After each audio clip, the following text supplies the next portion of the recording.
with the emerging technologies, with machine learning, with AI, how does that correlate with the future of collaboration with our amazing industry? When I think of like AI and how this connects in with everything we talked about in final editing stages of like a podcast or content, things like that. If you really have like a 2-camera system and you have separate audio for that, then within Premiere Pro, within whatever editor you have, you can actually use an AI editor. And you used to have to sit down and like edit and switch the camera for between them for the entire episode. But what this does is it sits and listens and says, okay, this person's talking. Okay, go to this camera. Or this person's talking. Go to that camera. And it will automatically do the cuts for you. So there's these tools out there you can utilize to make your workflow easier. If you are struggling or stuck on something, like, dude, use AI and let AI get the crap ideas out there. That way you can pick like the one good one. Yeah.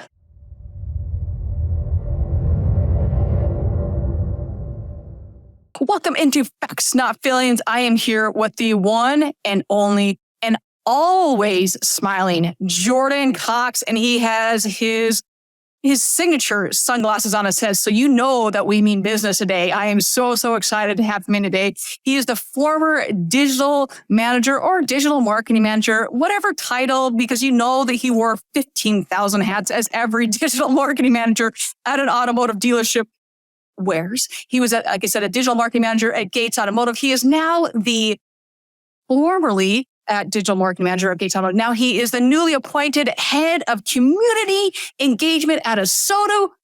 By the way, congratulations on that. I'm super excited to talk about that as well. And he is the Auto Genius member.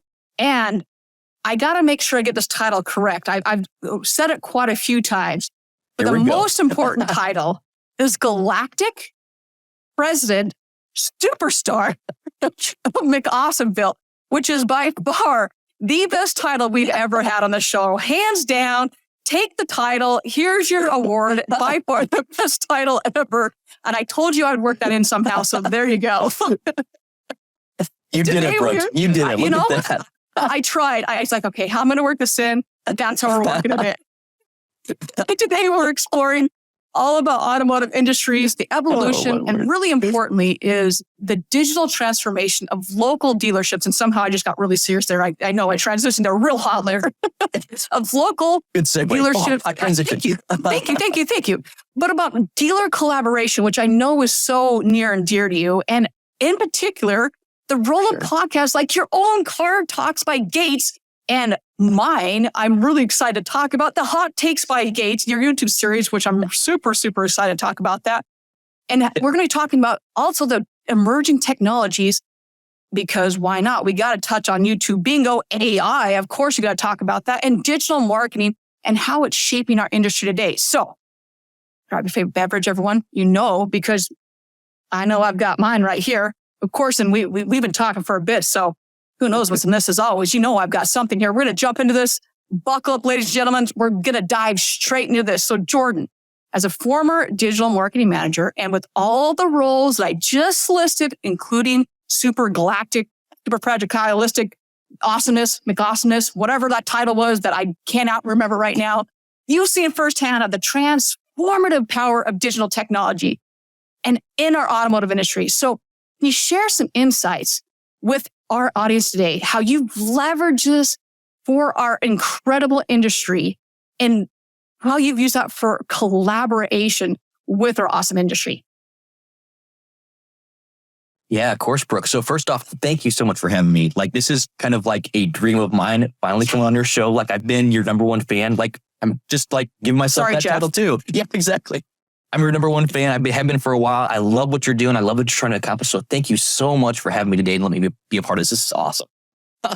You're so welcome. Yeah. So welcome. And what was so cool is like just hanging out with you a little bit before you started rolling for the show. And I mean, obviously we're great friends, but like, it's just great to be back together and talk about stuff, laugh about stuff. And anytime I get to spend it with you, I always love. So thanks so much for like laughing with me, talking with me and all that stuff. So welcome. So shoot, like real quick. So that title so far, it's Galactic President, Superstar McAwesomeville. And that is a deep track in How I Met Your Mother fandom. So in that series, it's always a joke about how you can give yourself titles. And one of the friends, the husband actually gives himself the title of the captain. So another friend gives himself that title, which that's anytime anybody asks me a title, I always put that. So that's why you found that today. Fantastic. I apparently don't know my deep tracks of How I Met Your Mother. I've watched quite a few episodes, but I didn't watch that one. So I got to catch up now. But yeah, Brooke, thanks so much for having me today. And really to answer your question, like as far as how you collaborate, how you connect with the real community, I always found that just like such a passion of mine was that we need to be able to not only, some people say be the mayor of your town when you talk about like content that you're releasing. And what better way to do that than to actually interview the mayor of your town? So we actually did that. And we did that on our podcast series back when I was at Gates over at Gates Automotive. So if you go to gatescartalk.com, you can check it out. You can see that content that we were creating. And we kind of changed things throughout the couple seasons. But the most important thing first was highlighting our employees and then segueing to highlighting community leaders and then just kind of releasing news that we thought was important to our local community. So, it's not all automotive related. Sure, we may talk about some EV trends that are going on, but really we wanted to talk about news and content that was really important to that community. So, I guess that was like what every boy in their 20s wanted to do was create a podcast. Like that's kind of the joke, but like we were able to do that and do it to a very high degree just because we're able to produce that. And you might be thinking, okay, that's great, but how does this sell cars? And that's really what everybody's asking is how does this map back to revenue? So if you really kind of create that content around your audience that you already know, they'll continue to view you as an authentic leader in your community itself. And it's not that you want to go and sell, a car every single episode, but it's about continuing to build that brand and continue to build that relationship with people. So a lot of times I throw out lifetime value of a customer. And, based on where your customers are in that timeline, they need something different. And anytime that you're releasing content like this, it really hits customers at multiple parts of that timeline. So it's kind of cool. It's not just retention. It's not just getting new customers, but it really empowers you throughout that entire lifetime value of that customer and that timeline. And I know that was a really long answer. No, I'm just going through there thinking, yes, check, yes. Because so often we're stuck in, did it sell cars? I'm like, slow down. And I remember talking with Nathan and same thing with him as we were talking about this very similar topic of the social media and then did it sell a car? I'm like, and we were both just kind of laughing about that. We're like, would you slow down on this? Because all of this branding does sell cars. But if you're looking for this hard and fast 1 + 1 = sells cars, you're not going to see that in that way.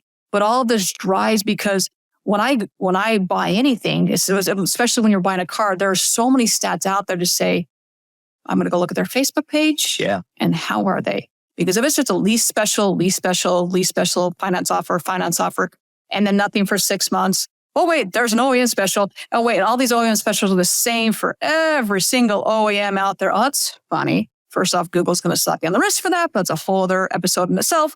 Yeah. What are you offering? Because I can buy a car anywhere, but if your social is so engaging that you show that you engage with the community and you're doing this for the community, because as our industry, we do so many things for the community. And a lot of times that we don't want to, Brooke, I just don't want to talk about it. Well, that's great that you don't want to talk about it. I'm going to make you talk about it is what I'm going to do. Because as a consumer, I want to see that. That's the hard part. That happens all the time. Yes. So that leads me into these biggest barriers that we stumble upon. We run our head into it about that collaborative effort in our industry. And I know that you do this. I mean, heck, you got a podcast up and we don't see that a whole lot in our industry. So talk about that a little bit about those barriers that we run into. Yeah, sure. So when you're trying to ideate and then create something from that, they always want to go back and say, okay, what's the role of this? How does this work? What's your main purpose? And long term, you might have a different plan than what you do in this small chapter. And what I mean by that is we focused on employee related content first. So that was the low hanging fruit that really helped us get into this experiment with this. and really help that storytelling process. So we were able to focus on that employee, make them the star of that episode.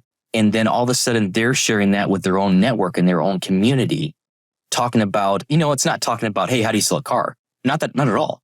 Hey, where did you grow up? Where'd you go to school? What was your favorite sport? What did you love doing? And just kind of having this like longer form organic conversation around that. And like, yes, organic conversation is great, but you also need to have planning before you walk into that episode and producing that. Because like, if you just want to walk in and sit down in front of a microphone, it's not going to work. It'll not work long term. It's not a good plan. And having that structure ahead of time really helps with that. So it's nice because you can weave in that dealership story throughout that entire episode.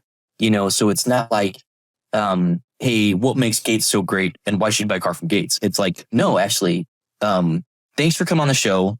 We're going to talk about you. And then also, how long have you been at Gates? What did you start doing when you first started working here? How did you get promoted? What is it about our leadership team that you love? What is it about the way that we talk to each other internally that you really love? And by the way, don't just tell me that you think that it's just one big family, because that is so cliche and that's so stereotypical. Like, okay, what does that mean? Like, tell me more. Like, let's get into like the detail of it and like the next level of that. And when your employees actually engage with you and they talk about something that they love, like on camera, on audio, dude, you can tell these are not actors. Like they enjoy doing this. They enjoy talking about that. And you can probably tell that about me. Like I enjoy sharing this story about why I love doing what I did for Gates before I made that transition. And like that's just so powerful. And I mean, even just talking through that, like making this transition over to ASOTU, Automotive State of the Union, it's just the next step, because now we get to wrap our arms around this entire community as a whole and this entire this entire automotive retail community. And we get to make it great together. And that's what so excites me about that. So, I mean, Brooke, like obviously you've been a part of that, making that positive connection within the automotive community. So thank you for doing that. And, thank you for being that positive force within automotive. It's been great. And I just look at this, like we get to do it together now. Like this is us being on a team. I love this. That makes two of us. No, it's so true. I mean, we were talking offline just of, there are so many ways to get to the finish line. I mean, you can take a direct shot. You can take a very windy road to get there. We all get to that finish line in one way or another. And with that, when it comes to whether it's a podcast, you really have to think this through before you ever say, oh, we're going to do a podcast. That's great that you want to. It is a lot of time and effort and a lot of financial wherewithal to put that on. And so really starting to think that through of how you're going to go about doing it. What's your guest lineup going to look like? Please, for the love, have not only your guests lined up at least 2 months in advance. If you can do a month in advance, that's great. If you can do 2 months in advance, I would highly recommend you to pre-record, get 10 lined up before you ever do it beforehand. And everyone's different. I've been, like we were talking before, and I've been on shows before that literally it's fly by your feet, see the pants. And that works for them. Great. That's awesome. That works for you. You've now been a part of this. I am a little OCD on how I do mine. It is very meticulous. In a very good way. Very meticulous on how I do mine. So, and everyone's different on how they do it. But that brings me into your car talk by Gates. And it was influenced by the way community leaders interact. And so I just would like you to talk a little bit about how that and with the auto industry and how that worked for you, and just talk a little bit more about and elaborate on that a little bit. Yeah, you got it. Yeah. And in all seriousness, like if anybody out there really is questioning how to do this, what equipment do you need, stuff like that. So I know that Brooke is willing to help you with that, but I'm willing to help you too. So like seriously, you can find me on LinkedIn. You can find me on social media. Just shoot me a message and say, hey, can you send me the equipment list for what you recommend? Like that's perfectly fine.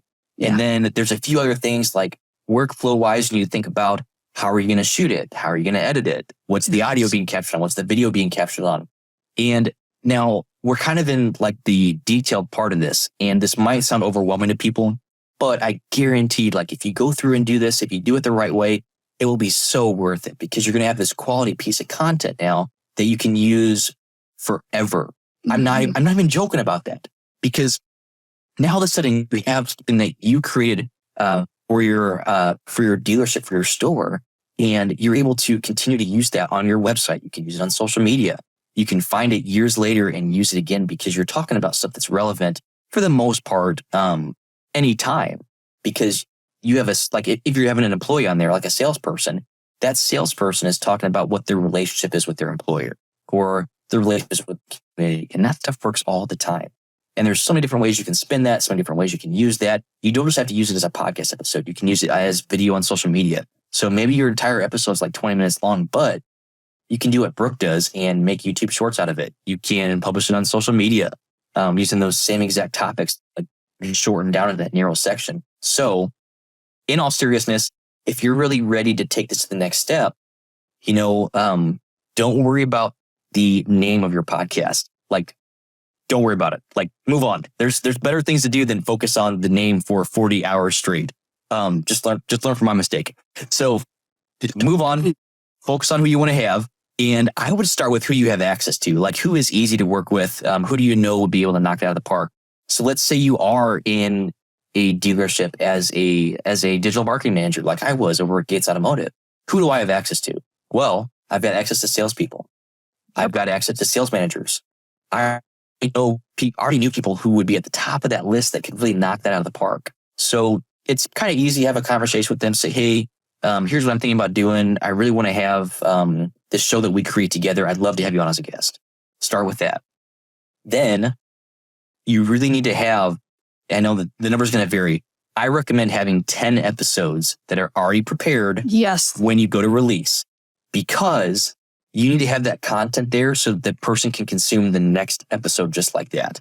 And if there's someone that you're posting as episode 9 or episode 10, those people need to be able to back into your series too. So they can go back through and look at your catalog. And there's a couple different ways you can do this, but I would kind of focus on, and again, I can even send you this exact structure for what we use. So seriously, message me. I'll send you what questions you should be asking your employees, your guest, and also like what kind of bio write-up you need to have for them. So it's pretty easy. You'd have it in, do a quick intro, and this also like developed and evolved over time. So like season 1 for us was different from season 2, which was different from season 3, and it continued to evolve over time. But right now I'm talking about this low-hanging fruit that season 1 with your employees. So it's simple. Make sure you have a tight intro. Make sure you have a commercial break where you can actually talk about what's going on in your dealership. And I would put that at the very end of your episode. That's what we did, just because you don't want to have it so commercialized. Really, when you can have your guest on there telling the story of your dealership, your employee, that's where the magic happens, because they're telling the story of your dealership.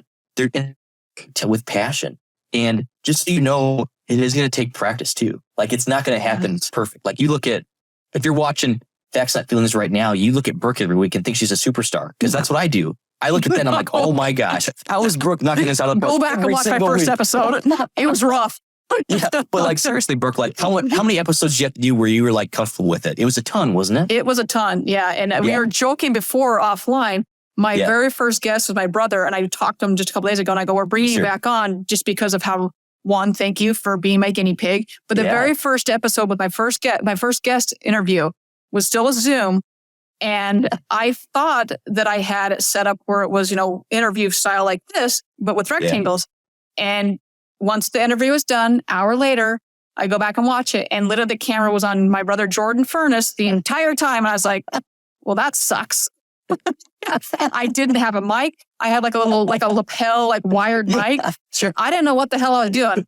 But I will tell you one benefit for me that up until recently, I've been editing 100 plus episodes. I've been editing everything by myself.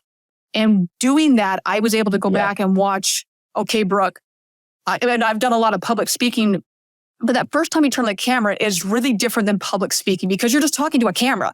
So it's really different than public speaking. So you can go back and be like, okay, Brooke, you're saying this word too much. You're saying this too much. You're saying this too much. I introduced a teleprompter. So once you did that, once again, your cadence changed. What you're doing is changing. So then it's like, okay, you got to change this. So you're constantly, from a sports person, I'm constantly looking at my film and saying, how can I do better? How can I do it over and over and over again every single time? Oh, yeah. So it took, I don't know if I can put a number on it, like of how many episodes, but it took a bit. It really took a bit. It also, when it took a bit, there was, just to put this in perspective, me editing my own content was about takes about 8 to 10, an hour episode takes about 8 to 10 hours a week for me to edit the audio, edit the visual, put it into shorts. That's another hour. So about 10 hours a week I was spending to do all this.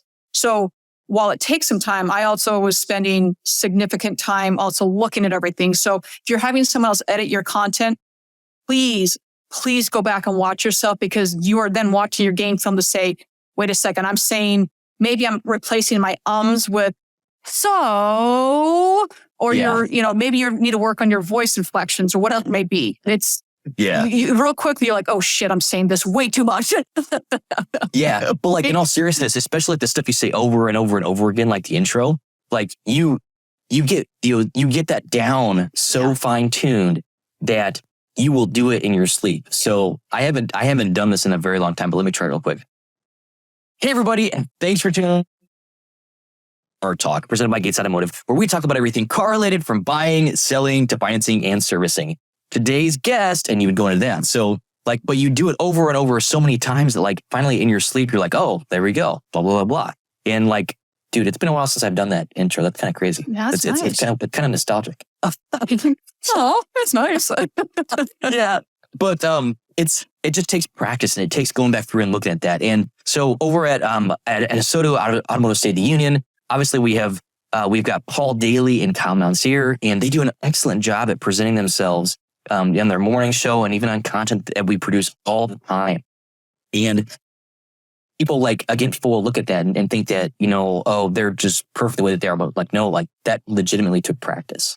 And everything you do takes a very long time to do it. And I kid you not. So, today's morning episode for ASOTU, that was the 500th episode for the Morning Troublemaker series. So they've done that one 500 times. They've probably done probably about 1,000 total episodes together between all the content they produce. But think of all the effort and time and pressure that they put into like refining that exactly.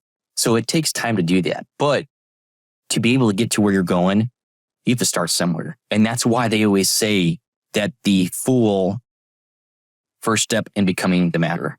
And I'm not saying in any way that I've been a master of what I'm doing. I'm still learning and going through and doing everything too. But you really have to be a fool at some level. And you have to be able to be willing to make some mistakes. And, your audio's not going to be perfect. Your equipment's not going to be the best. But use what you have. Yes. Learn from it. And then go out and make it better every time with what you can do. So I'm not saying go out and spend like 10 grand. Please don't. Video clips. Please don't. Yeah, exactly. Don't do that. That's not a good idea. Start with your phone. Exactly. Exactly. And like, Brooke, I think back to when I first started season 1, and I didn't even think about this till just now. We did a 2-camera setup. So basically what that means, actually it was 3 cameras. We would use my iPhone as the main camera with the wide angle one that was out front, kind of like where, this is right here. Yeah. And then when you have 2 people sitting this way, you do a cross shot this way and then a cross shot this way with camera 2, camera 3.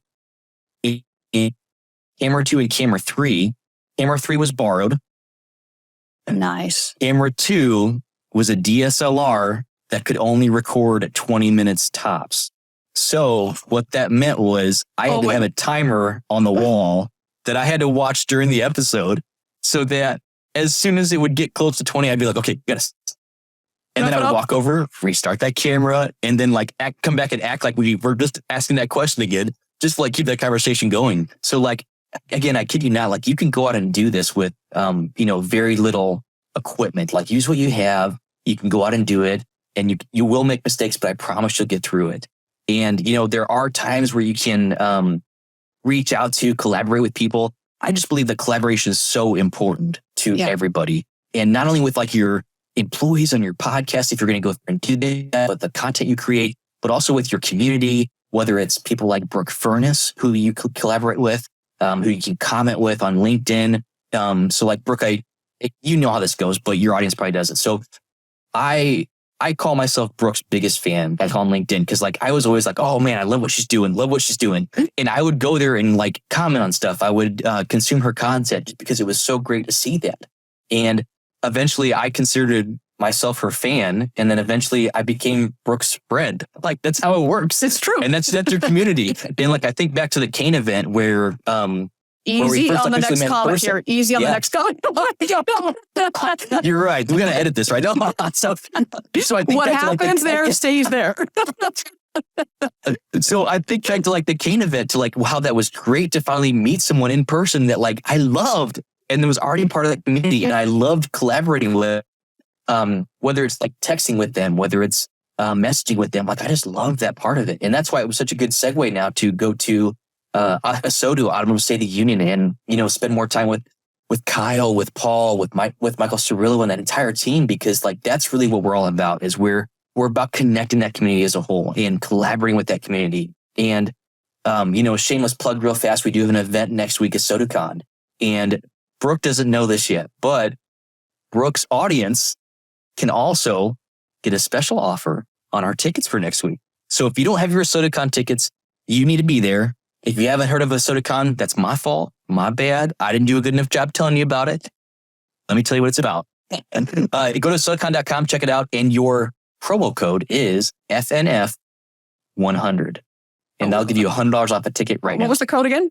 FNF100. Facts, not feelings, 100. You got it.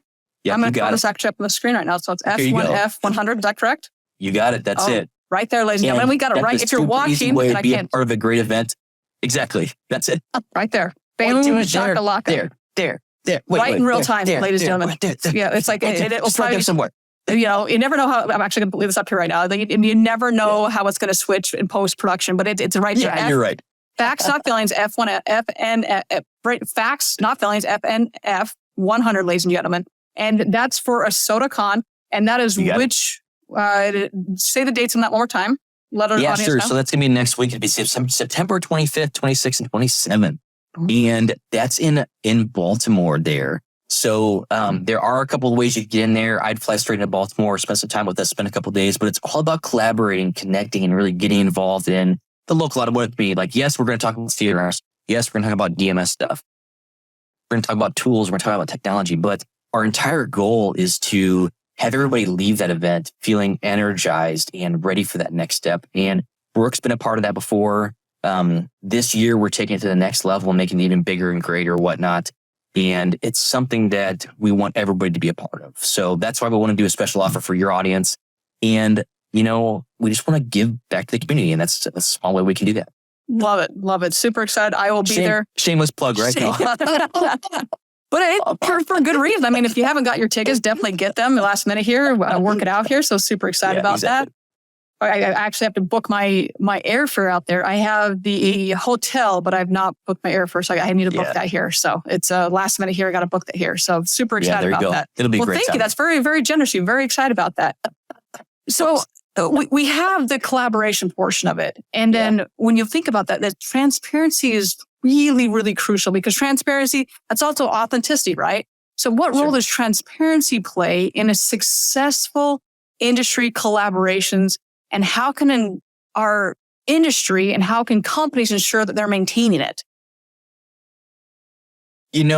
So there's a couple different layers of transparency that I want to talk about real fast. So the first layer is like the most actionable one. That's the simplest to understand. So when you're having a conversation, like if you are going to go create content or create a podcast, any kind of media like that, where you have an employee on there, when I think of transparency, what I think of is, you want them to be the star of that episode, but you also need to take your audience on that journey with them. And like the best thing you can do is give them a space where they can actually be vulnerable, talk about mistakes they made, and also talk about how they overcame that. And I know that sounds like stupid, but like, hear me out for a second. Our best performing content is when there was a struggle and that guest was able to overcome it. And they're able to talk about that through the storytelling process. So, one of the, I think back to, one of the first episodes that we did in season 1, where we're doing salespeople, is we had a guest on there that was a business manager, and he had recently got promoted, and he was able to talk about his journey to get to where he's at. So like, yes, you already know in your mind that he gets the promotion, but that dude went through a big struggle to get to that. And being able to talk about that and being able to like build that story so that they overcome that. And, there was a big struggle for that. But that's one layer of transparency. But then the next thing is like, you can't lie to your audience. No. Like, dude, they can smell that a mile away. Oh my God. No. You cannot like go on a, let's say you're doing like traditional stuff. So it's like a traditional TV spot. You just can't go on there and lie about stuff and say how you're going to treat everybody better than this and that, blah, blah, blah, blah. Well, guess what? They could spot that like a mile away. Yeah. And especially when you're creating media, like it's easy and media content and also like podcast episodes. So it's really easy for them to spot that and smell that. People are smart. They're not idiots. You can't lie to them and like pull the sheets over their eyes. Mm-hmm. So if every employee is talking about how great it is to work there and how they love their bosses and how they also think everybody's family, like, dude, you got to go deeper than that. And also that probably means you need to fix your culture. Just telling you, like when people say those three things, you need to change your culture. Run. Yeah, exactly. Yeah. So No. Yeah, like there's that layer of transparency, and then there's also this ongoing visual that you need to build with your dealership so that you continue to enhance what the image is of your dealership to the general public, because you need to tell the stories that no one else is telling. Yeah. And who cares about your stupid lease special? Like, yes, is it cool that it's 2.99%? It's like, sure, that's awesome. But guess what? You have people that work in your store, or your customers do, if you're on the vendor side, that love talking about what they love doing. The more you spend time in that space, better content you're able to produce, and then the more like real that these stories are. That's really, I think, where people are looking for, is they want to be able to connect with someone and with something. Now, like, sure, there is a balance to that. Yeah. You need to have a host on there that's, I'm not going to say that I was perfect, because I'm not at all. Well, I look at my failures all. Yeah, right. So I look at my failures all the time. Like, what could I have done better? What could I have done better here? This, that. But you need to have someone on there that is a good. They're just a good image for your dealership. Yeah. So if you really do want to create that kind of media and that kind of content centered around that, like, you need to be able to have someone that presents themselves well on camera, but also just lives a great personal life. Because I kid you not, you need to have someone that makes good decisions and doesn't. Not going to show up the front newspaper, or not. The newspapers don't exist anymore, but do you know what I mean? For being arrested. Exactly. But you need to have that out there so that they're just a good image for your dealership. So there's a lot of stuff like that makes a difference. It might help if you can find like an executive manager that can be a part of that. I think of, so for example, if I worked in Santa Rosa at a dealership at Hansel Automotive Group, who would I pick for that host? Oh, that's a tough one. David Long. Long. All day long. Every single time. I love that dude. Yeah. I love that dude, man. And like, I joke about this too, but like, I'm David Long's biggest fan. Well, because he's just so split great at the everything fandom, though, is my question. I'm a little concerned that the fandom is being split right now. David, love you, but I don't know about this right now. I'm a little hurt right now. But if we had to prioritize like David Long, Brooke, like, you guys are on different lists. Oh, all right. I see how it is. I see it. I like to picture you guys more as like circles, like, and there's this Venn diagram where there's overlap. They're not intersecting, so we're okay. Right here in the overlap. Exactly. It's not a list, like everybody just exists. But like, seriously though, if I feel like places like Hansel, for example, one underutilized thing that they could be doing in their local media. And again, like, this is going to come off long, so maybe I should rephrase that. But I'm not calling David Long out. I'm not calling out Hansel, but like, that's like the easy low hanging fruit that I think of is, what if you produce content about your dealership that's local based and ways that you can tell that story and continue to push that forward? Like that's what gets me excited. And there's dealerships around me that I think of that I'm like, oh my gosh, like, dude, it sounds like I'm being so harsh about these lease specials. Like, who cares about your lease special, dude? In the words of Nathan, you're more than a lease special. Like, that should be 20% should be selling, and the other 80% should be branding. When you look at, so often we've got so When you look at anybody you follow, are you going to follow if all they did is shove down a lease special or a price special down? No, I'm not. No. Like I look at, I'll take my Jordans. Like I'm not looking at, like I'm looking at, okay, what's releasing, what's doing this. And I'm not looking at the releases about the pricing. The pricing is the last thing. I already know what they cost. Like I want to know, okay, what's the release date? All right, show me all the cool pictures of it. All right, show me about this. Show me about this. Like when Jordan did the whole like women, when they brought all the female Jordan brand, I was like, oh, this is so freaking cool. And it was just so, all the Jordan team members that were females, I was like, okay, I want to know about that. So all the different branding, look at the things that you follow, whether that's TikTok, whether that's YouTube, whether that's all the different social platforms. What are you following? I was watching something on from Beaver Toyota the other day, and it was literally one of their, I don't know if it was a service tech, Beaver. And they're phenomenal. And it was literally like, hey, here's how you can detail your car at home. I was like, man, how useful is that? Oh, by the way, here's what you can go buy. Exactly. Hey, you can bring it into us and this is what we're going to do. But this is what you get, like useful tips at home. We spend so much time thinking about, oh, what can we do? Think about what you're watching right now, the how-to things, or hey, what's your favorite vehicle? Going back to the kicks thing. Hey, what's your kicks Friday? Or what's your, I know they do it there too, but like that stuff, like think of the things that you watch and take that into your daily huddle and think about that there. Hey, what about this? What really see what sticks, A/B test it. See, okay, this was a really bad idea, but really it's a bad idea because you learned that, hey, we're not going to do that again. So now take it there. That's so valuable. It's like, I mean, we were talking offline about, there was one of my videos when I was very, learning, like, I don't know what the hell I'm doing. And it got a lot of views, but almost every freaking comment is them, people bashing me. And at the time, I was just like, why does everybody hate me? And I had a friend go, but they're commenting. And I go, you're right. So what I learned was that as I learned, they know about you. Exactly. And what I learned is that, okay, I am self-taught on all my editing. I'm self-taught on all this. So as I learned, I was like, okay, so I've got to learn this with the audio. I've got to learn this with this. I've got to learn with this. And in the meantime, keep bashing me. And that's okay because you're helping the algorithm. So I super appreciate that. So while I in producing it did screw up because I didn't know what I was doing, I learned from that. So while it may be seen that I screwed up and it was a bad idea, what I did, was it? Because I learned from it. Exactly. And now you know what not to do. And that's so valuable, right? I know now. I now know take the volume down in the background. But I think people are so afraid of trying to get out there and do something new. And that's what holds them back. Oh, gosh. And that's what I tell people all the time, Brooke. Like, you need to get out and just do it. And yes, you're going to make mistakes. Yes, your podcast title might suck.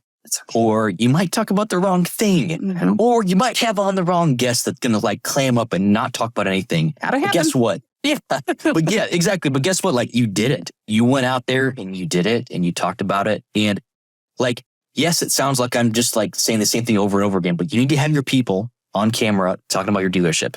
You need a podcast. You need content that's centered around that. And you need to be able to tell that story because no one else is telling that story the right way. And, I think of the greats out. I think of, other greats like in my life that I view that are filling it out there. Nathaniel Grecklick at Moha. Awesome. I think of Brian Ortega at High Valley Toyota. I think of Jeff Revilla, who's got an amazing team that's going out there and creating this amazing content that is actually producing, not just impressions, but getting out there, getting in front of people, telling the right story. And Nathaniel Grecklick just shared I won't say the name because it might have been in a private conversation, but he recently shared a screenshot with some of the impressions that they were getting between all of their accounts. And it was a huge astronomical number. It was mind-blowing. Yeah. But it's because they're consistently out there talking to their audience all the time on social media. And that's something that they're very great at. So people can get out there, they can do it, they can kill it. And yes, like, there's a priority. So do you want to go out and kill it on TikTok right now, doing these like ASMR videos of like taking like wrappers off of a car? Like, you could, but like do other things first. But keep in mind, like the reason that Jeff Revilla is killing it right now on that is because that dude already has the other 20 things on that list like dialed in. Yeah. That's why he's able to focus on number 21 now. And that's how he's able to get sometimes, man, I had to go back and look at it, but there are multiple videos for Smale Honda that have millions of views on TikTok because of that. It's mind blowing. That's crazy. And like, exactly. But it's because he has that process so dialed in. So like, Jeff, I give you a hard time like my brother, but like, I love that guy. And happy birthday again and again. Happy birthday. Oh my gosh. How could I miss that? Like, Jeff, yes, your birthday's coming up next year on June 12th. Your birthday's coming up, Jeff. It's coming. Happy birthday. And apparently, Brian Ortega, you somehow got roped into this as well. So we'll just say happy birthday to you as well, Brian. So I don't know how you got roped into this. Happy birthday, Brian Ortega. But the three people you just mentioned there, it's just like, it's fun. Yeah. It is. And the three people you mentioned there are just making it fun. Social media is, when you go to social media, you're there to be educated. Maybe you're there to have some fun. Think when you go there, why are you there? Are you there to be, once again, fun, educated, Zoom, scroll? I mean, why are you there? Yeah. And that's the same thing. So when Brian also, man, his whole production, holy shnikes. Could you imagine having that budget? Holy hell.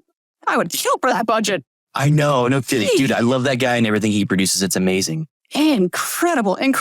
So I want to transition a little bit here over to talking about digital transformation and how that directly is impacting and facilitating our industry in collaboration in our automotive sector. So can you talk about that a little bit?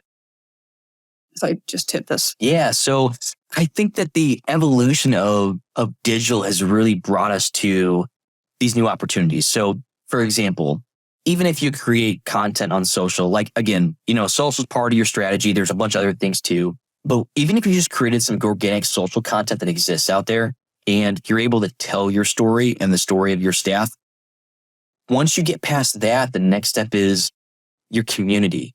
And how do you connect and collaborate with people in your community? So like, yes, I've said collaboration like a million times now, but it's that important.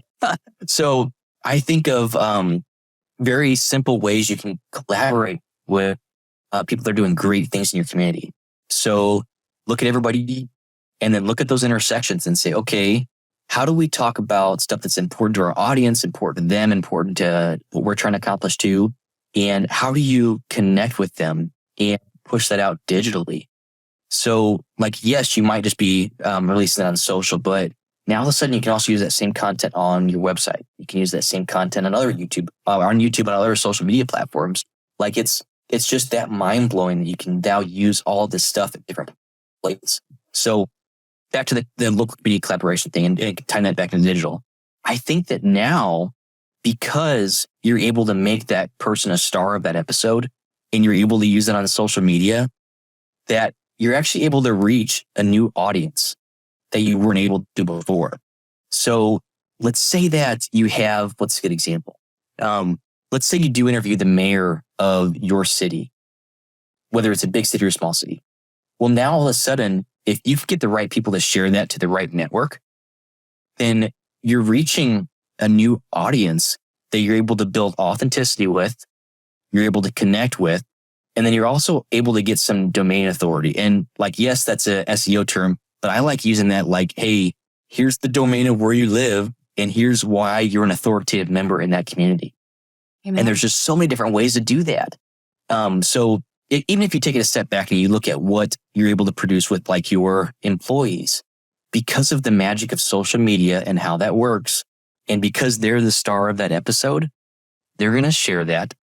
Their friends are going to see that. Their family's going to see that. Their connections are going to see that.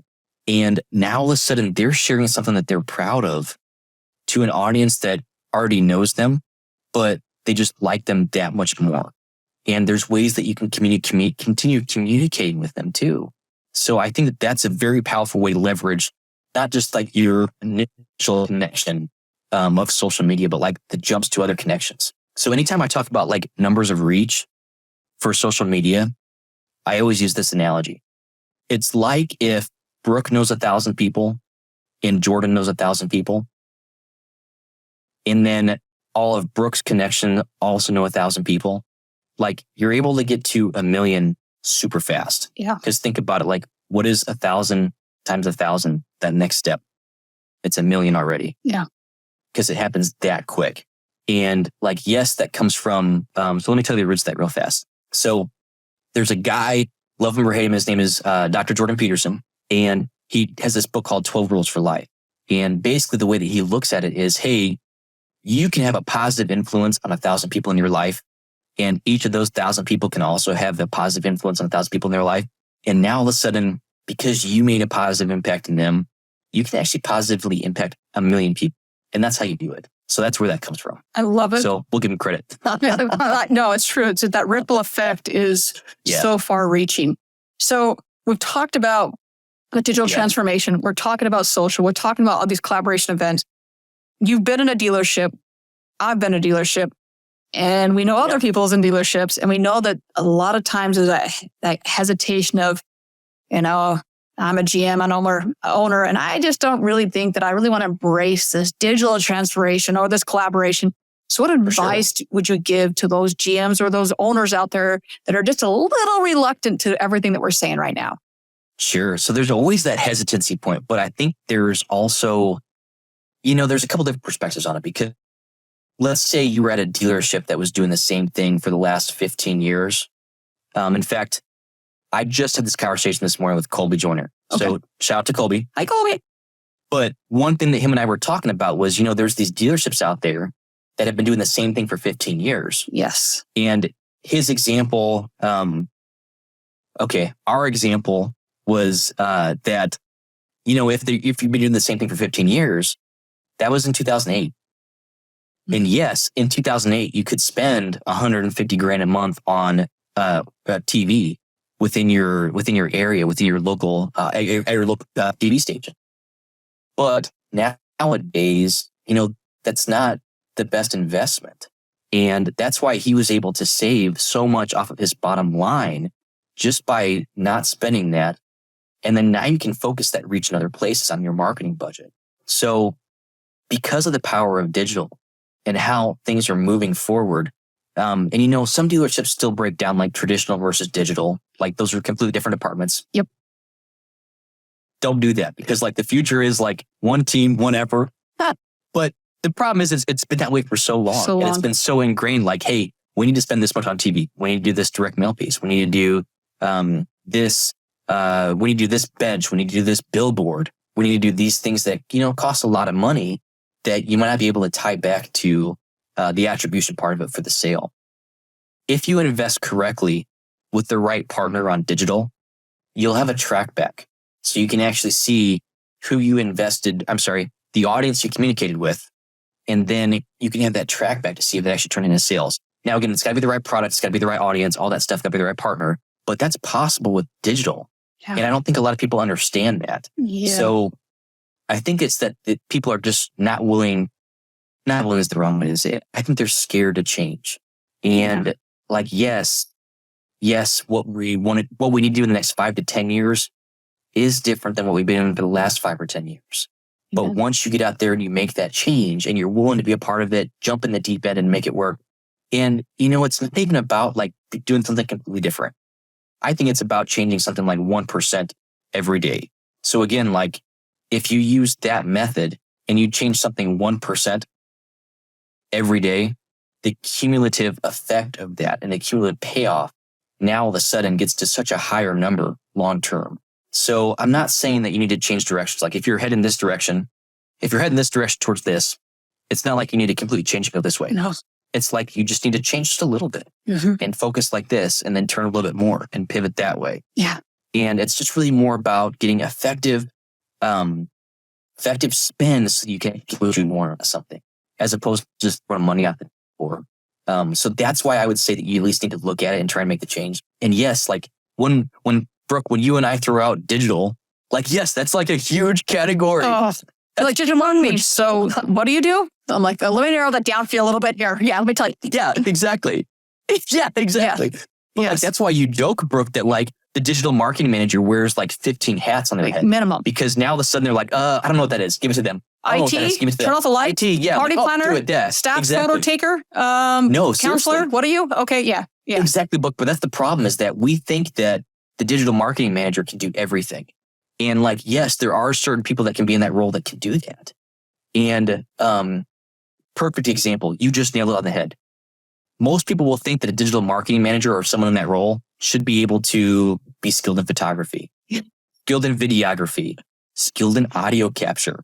Like, yes, those were strengths of Jordan when Jordan was at Gates Automotive, but like, not everybody has those. No. And same thing with digital. Not everybody's gonna be able to do all this stuff in this big circle of stuff, but they can do, this or this, and this. And because it's so mystifying to people, I think that they're too afraid to say that, oh, I want to try that. I want to do this. I want to do that.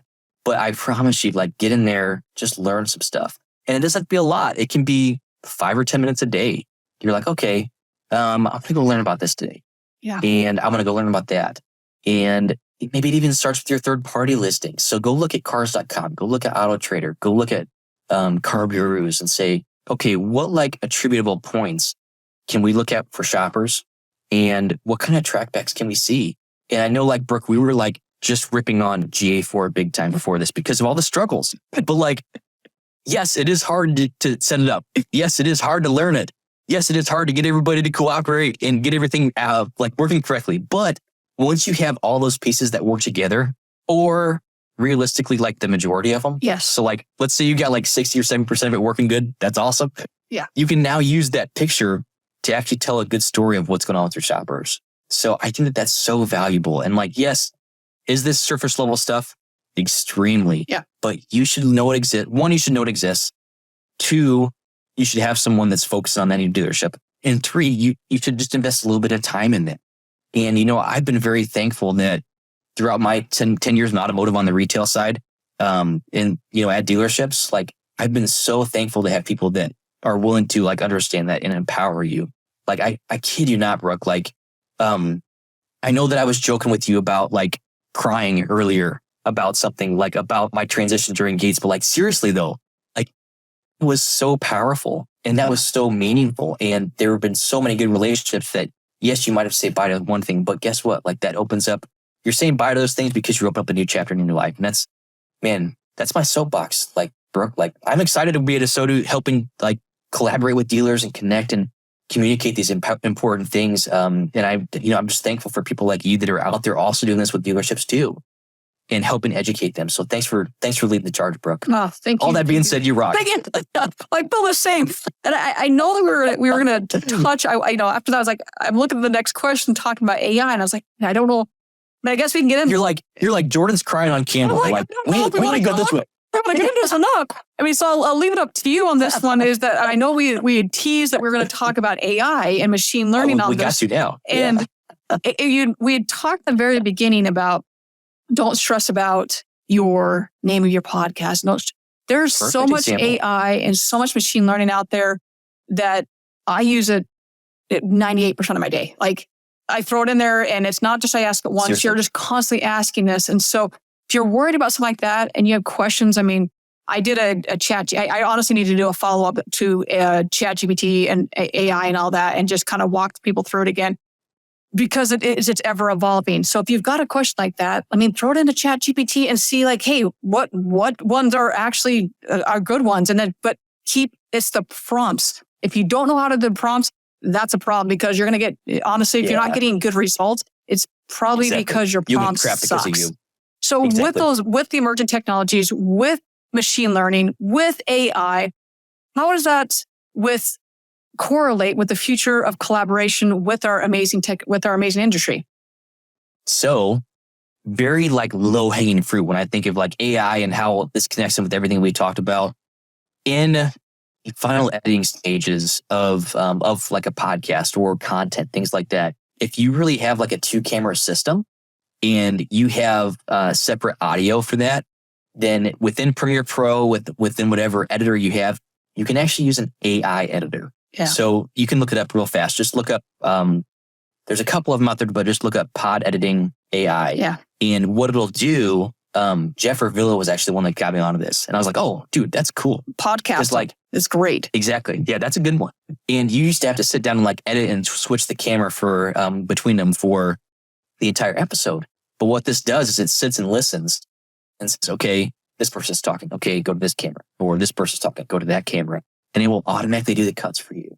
So there's these tools out there you can utilize to make your workflow easier. But even like, just like you said, if you are struggling or stuck on something, like, dude, use AI and let AI get the crap ideas out there. That way you can pick like the one good one. Yeah. So like we joke that sure, you might have to have like 100 outputs of something, but you're smart enough that you can look through 100 of those and you can pick out the one that like kicks butt. Yeah. And it is like, even I was listening to an interview with Gail Rubenstein, and she was talking how her team, it used to take them 5 days to go through the content calendar for 30 days and literally not just have the content, but literally do the whole thing. And now with synesthesia, takes them 1 day. And I can tell you, like, even like if I have a client that's like, I'm like, well, I really don't do the content for you all. I'll help you analyze it.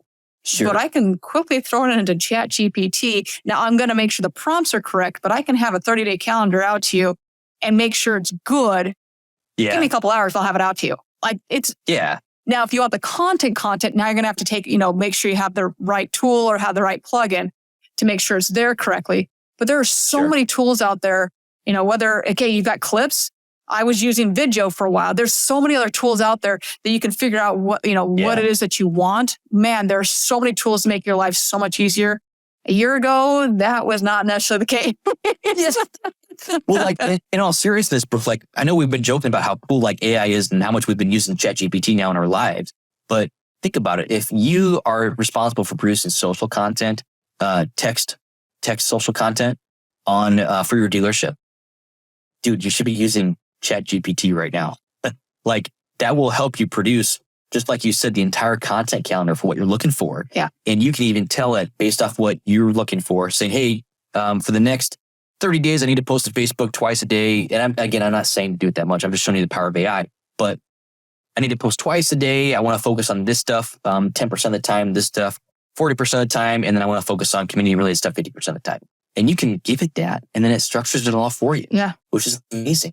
It's awesome. It's incredible what it can do. That's the power of AI. Yeah. I mean, even like vidIQ now has, and I don't know when it did it, but it's got the AI assistant now. I mean, everything is AI driven. I will just, as I always say this, is please do not copy and paste it though. Please put your own human touch on it. One spin. Yes. One is that Google is going to see that you copied and pasted. There's a watermark behind there. That's number one. Number two, I will use my own example of my last name is that Furniss, AI always thinks that my name is spelled a different way, like the heater. It is spelled like the heater, but it is spelled differently. So just make sure that you have your own spin on it so that it is not plagiarized from ChatGPT. Please don't do that. That's my little PSA that I'm going to say every single time I do it. And like, just drives me crazy. But like seriously, you need to go back through and like watch it, and you need to go back through and read it all to make sure it's like the correct thing, because like, what's right and what's wrong. If you input something and then the output actually is something like completely off the wall, like dude, you can read that and you'll know it in like 2 minutes. Yeah, and it's a robot. I mean, so it could have been that your prompt. I mean, I jokingly, so I interviewed someone earlier this week, and we're going through it, and I literally put the same prompt that I have, I have 6 prompts for this task, and the same prompts I do for every single task, and it randomly just like, I'm out to lunch, I'm done. I was like, whoa, what are you doing? Like, and so you're still the human in the situation. Like, understand that you're the human in the situation. So because it is predictive text, understand what it is doing, and just be like, okay, time for a new chat. Okay, new conversation, putting you in. Like I use AIPRM, I think is what it's called. And it's got all of the prompts there for me. And even with that, I still have to be like, okay, these are the prompts that I want. And you screwed up. Okay, not mad at the AI because you're a robot. I can't get mad at you. This is what we need to do. Yeah. So just understand. And then Google may update something. And with that update, it just doesn't work. So you just have to constantly understand that you are the human in the situation. And you're the adult. Yeah, yes. It is a toddler that's a very, very, and it's, I think it was, who was it? Not Angus Fox. It was Zach Billings. It's a toddler with access to the internet is what ChatGPT is. Right. And it's like, that's a great analogy there. So, yeah. All right, Jordan, like, we are at that time. So, man. We are at, what was that? Do it. No. No, go ahead. Do it. Oh, you know what's next? Lightning. Okay. No. We're at the lightning round, dude. Yeah. So, officially made it to the lightning round of facts not failing. So first and foremost, for those that are watching, we've got Jordan's link right up here. For those that are listening, how can they find you? How can they get in touch with you? Oh boy, find me on social media, Jordan Cox. LinkedIn's going to be my favorite one just because I love that community on there and I love collaborating, connecting with people on there. So chances are, if you're going to get on LinkedIn and connect with me, then I'm going to be commenting on your stuff pretty quickly just because I love that. And then same thing too, like if you want to get on Instagram, it's just Jordan Cox. Like that's my handle, just Jordan Cox. I like it. Okay, we'll take it. Awesome. All right. Name of the show is Facts, Not Feelings. So how are you distinguishing facts from feelings in either your professional life or in your personal life? And so here's what, it's actually funny. So like one of the things you also asked in the pre-interview was what's your favorite book? Yes. And the book that I put down was Lying with Statistics. Oh. And the old quote is something like, data doesn't lie, but people do. Mm-hmm. So I think you really need to understand the context of where the data is coming from and why that's so valuable. Yeah. And like huge props to Brooke Furniss. So real quick, Brooke, I don't know if you remember this, but back at the Kane event, we were talking about something like, oh, hey, this is really cool. It does this, it does that. And you were like, but where does that data come from? Does that get filtered? Does it do this? Does it do that? And you were just like so straight to that. And I was, you know what? Just gotta, like, how does that get filtered? How does it look that way? And basically, I know I brought the book, so let me get back to it. The book is Lying with Statistics. And what that means is based on how you present that information, you really change the story of that. So I would just say you really need to understand where the data is coming from, what the data set is, how it works, and how people are possibly manipulating it. Yes.